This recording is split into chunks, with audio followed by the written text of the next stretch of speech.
Sige sir, start po ulit.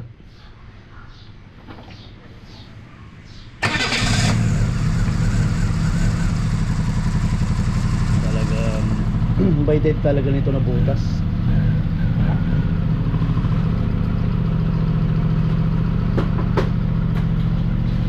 Sige sir, patay sir.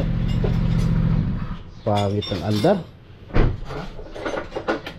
Peng, troubleshoot muna natin to idol, yung kuryente. Kung may lumalabas dito sa coil. Pabunot nga ako dito idol. Itong Chevrolet Spark natin na-scan na to ng may-ari kasi may sarili siyang scanner, no. So ang lumalabas na error sa kanya, misfire number 2 at saka number 3. Nung nag-PMS ka, nagpalit ka ng spark plug? Hindi eh, hindi nito pinapalitan. Nagkakapalit pa lang yata yung... Hindi ko alam kung kailan pinalitan yun. Hindi nga, start nyo. Para cranking lang. Kung may kuryente. Sige.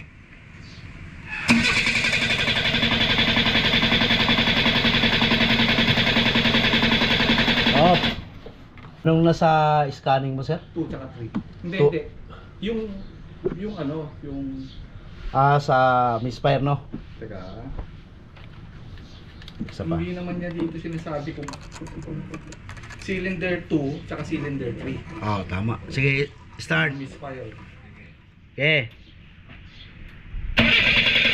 Alright, off. Dito pa lang makikita na natin yun. Start. Meron nga na. Yung gitna ha. Ano ba dyan ang 0? 2, 3. Start. Off. Meron? Mahina, sir. Ay, ibig sabihin apekto na rin. Start.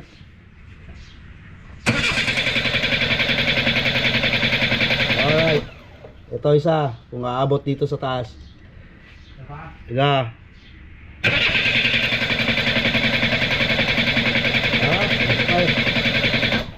Ignition coil niya, sir. Ano ang 2, 3 dyan? Gitna? Ito, sir. 2 tsaka 3? Oh, ito kasing sa dulo. Magkatabi niyan 1-4. Ito yung 2-3. Ito ang problema. Coil talaga. Ignition coil talaga yan. Kahit palitan natin ang spark plug ngayon yan, gagana ng konti yan pero babalik din yan. Mahina ang bugas. Oo. Mahina. Masasayang. Oo, tama. Kaya may pang ano ko pang testing. Wala naman tayong dalang ano ng ignition mo.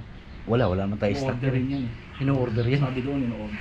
Tinanong ko magkano ba ignition coil. Kasi, spark plug, meron siyang price. Ano to sir? Chevrolet Spark, no? Chevrolet Spark LS 1.0 1.0. 2012. Okay. Hindi to 1.2 ang 1.0. Ano ba, klase natin? Hindi na. Di na. Dito pa lang kita na natin eh. Sige, balik na Kaya muna nga ito. pinakalas ko sa yan eh.